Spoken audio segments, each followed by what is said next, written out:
Bismillahirrahmanirrahim. Assalamualaikum warahmatullahi wabarakatuh.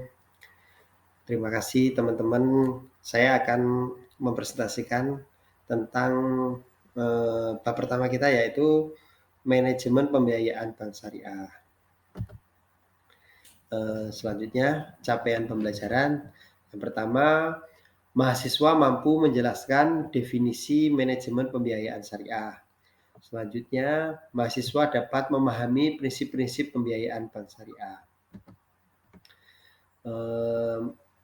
Materinya adalah yang kita bahas ada 8 materi. Yang pertama adalah pengertian bank syariah, selanjutnya sejarah bank dan perkembangan di Indonesia, terus perbedaan sistem bunga dan bagi hasil, yang keempat produk-produk bank syariah, yang kelima mekanisme pembiayaan, yang keenam keunggulan pembiayaan bank syariah, yang ketujuh kesimpulan, dan selanjutnya adalah tugas untuk teman-teman.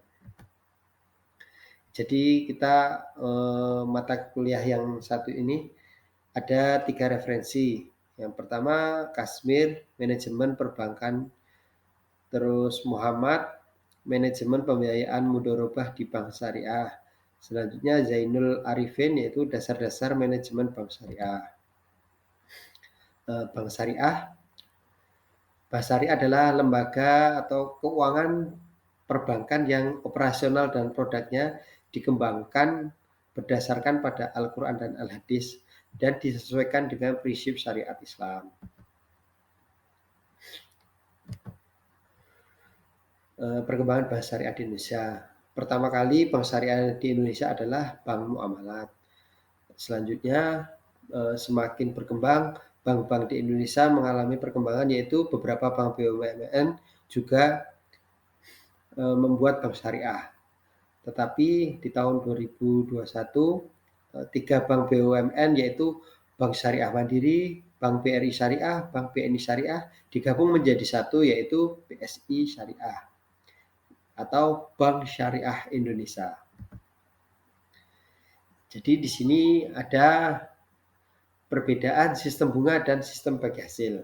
Yang pertama, berdasarkan bunga ditentukan di awal perjanjian dan bersifat tetap tanpa mempertimbangkan keuntungan atau rugi dari transaksi. Yaitu sistem bagi hasilnya, besaran bagi hasil ditentukan berdasarkan nisbah persentase yang disepakati bersama dan pembagian keuntungan dan kerugian dilakukan sesuai dengan nisbah tersebut.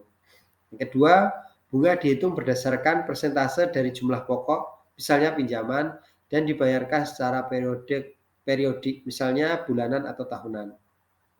Yang sistem bagi hasil yaitu bagi hasil dihitung berdasarkan keuntungan atau kerugian yang diperoleh dari transaksi. Jika ada keuntungan, maka dibagi sesuai nisbah. Jika ada kerugian, maka kerugian juga ditanggung bersama sesuai nisbah. Selanjutnya, yang ketiga itu yang sistem bunga.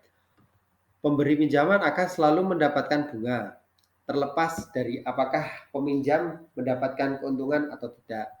Yang sistem bagi hasil lebih adil karena pembagian keuntungan dan kerugian didasarkan pada hasil sebenarnya dari transaksi. Nah, selanjutnya adalah produk bank syariah, ada produk simpanan, pembiayaan, dan layanan jasa. Tujuan pembiayaan, yang pertama menghindari riba, gharar, dan maisir. Terus yang kedua meningkatkan kesejahteraan sosial. Terus mendorong pertumbuhan ekonomi, pemberdayaan masyarakat. Yang terakhir adalah keadilan dan transparansi. Jenis-jenis pembiayaan berdasarkan akad. Yang pertama murabahah, terus ijarah, musyarakah, istisna, dan salam. Fungsi pembiayaan yaitu menyediakan dana sesuai prinsip syariah, investasi halal, pengelolaan aset, jasa perbankan syariah, peningkatan peredaran uang, peningkatan ekonomi, peningkatan kesejahteraan. Ini proses-proses dalam pembiayaan ya, atau kalau kita mau mengajukan pembiayaan. Yang pertama adalah pengajuan permohonan, terus kemudian dianalisis permohonannya, setelah dianalisis disetujui, Terus setelah disetujui terjadilah akad. Nah, selanjutnya setelah akad tercapai, maka pencairan dana terjadi, terus selanjutnya dimonitoring. Mekanisme pembiayaan yaitu prinsip bagi hasil atau mudharabah dan musyarakah, prinsip jual beli murabahah salam istisna, prinsip sewa atau ijarah. Selanjutnya adalah integrasi moderasi agama dalam manajemen pembiayaan bank syariah. Yang pertama adalah tawasuf atau bersikap tengah-tengah. Dalam pengambilan keputusan pembiayaan, bank tidak boleh ekstrim atau tidak terlalu ketat sehingga menyulitkan atau terlalu longgar yang bisa merugikan. Contohnya, ketika menetapkan margin keuntungan dalam murabahah, perlu ada pertimbangan maslahat kedua belah pihak. Terus yang kedua, tasamuf atau toleransi. Menanamkan sikap menghormati perbedaan mazhab dan fikih muamalah. Dalam praktek pembiayaan syariah, mahasiswa diajarkan bahwa ada perbedaan pendapat dalam akad tertentu dan semua perlu dihargai selama memiliki dasar hukum yang kuat. Selanjutnya adalah tawazun atau seimbang. Pembiayaan bank syariah tidak hanya mementingkan aspek keuntungan, tetapi juga keseimbangan sosial dan keadilan. Contohnya, pembiayaan mikro untuk UMKM sebagai bentuk keberpihakan pada masyarakat bahwa demi keadilan dan ekonomi. Ijtidal atau adil. Setiap akad pembiayaan harus memperhatikan keadilan bagi pihak bank dan nasabah. Implementasi menjelaskan yang transparan dan jujur dalam kontrak pembiayaan agar tidak ada pihak yang dirugikan. Selanjutnya adalah manajemen risiko pembiayaan bank syariah. Yang pertama adalah identifikasi risiko, pengukuran risiko, pemantauan risiko, pengendalian risiko. Selanjutnya adalah keunggulan pembiayaan bank syariah. Yang pertama itulah bebas riba, terus sistem bagi hasil, keadilan dan transparansi, fokus pada kesejahteraan umat. Terus yang terakhir adalah sesuai prinsip syariat.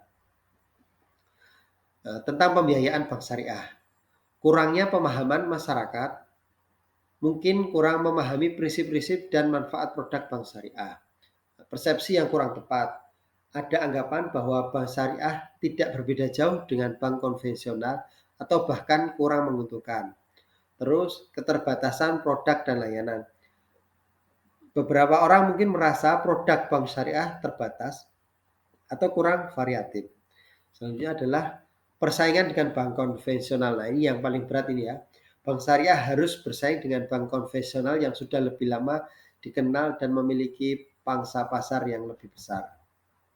Nah, selanjutnya adalah kesimpulannya, bank syariah berlandaskan pada prinsip-prinsip syariah yang melarang riba atau bunga, boror ketidakpastian, dan maisir judi. Tujuan utamanya bukan hanya mencapai keuntungan, tetapi juga mencapai keadilan, kesejahteraan sosial, dan keberkahan sesuai ajaran Islam. Meskipun berbeda secara operasional, bank syariah tetap menghadapi risiko serupa dengan bank konvensional, yaitu risiko kredit, likuiditas, operasional pasar. Ditambah risiko syariah, ketidakpatuhan syariah, dan risiko reputasi. Manajemen risiko yang efektif sangat penting untuk menjaga stabilitas dan kepercayaan. Pertumbuhan kesadaran akan keuangan Islam, potensi pasar besar di negara mayoritas muslim seperti Indonesia ini. Dukungan pemerintah dan inovasi produk yang terus berkembang. Dengan demikian, bank syariah dapat berkontribusi pada pembangunan ekonomi yang lebih adil, inklusif, dan berkelanjutan, serta memberikan solusi keuangan yang sesuai dengan keyakinan umat muslim. Yang terakhir, jadi ini teman-teman tugasnya yang harus dikerjakan ada 3. Yang pertama, apa yang terjadi jika bank syariah tidak menjalankan suatu pembiayaan berdasarkan prinsip syariah. Yang kedua, bagaimana jika suatu pembiayaan bank syariah mengalami kredit macet. Yang ketiga ini meresum materi selanjutnya. Jadi terima kasih presentasi dari saya. Wassalamualaikum warahmatullahi wabarakatuh.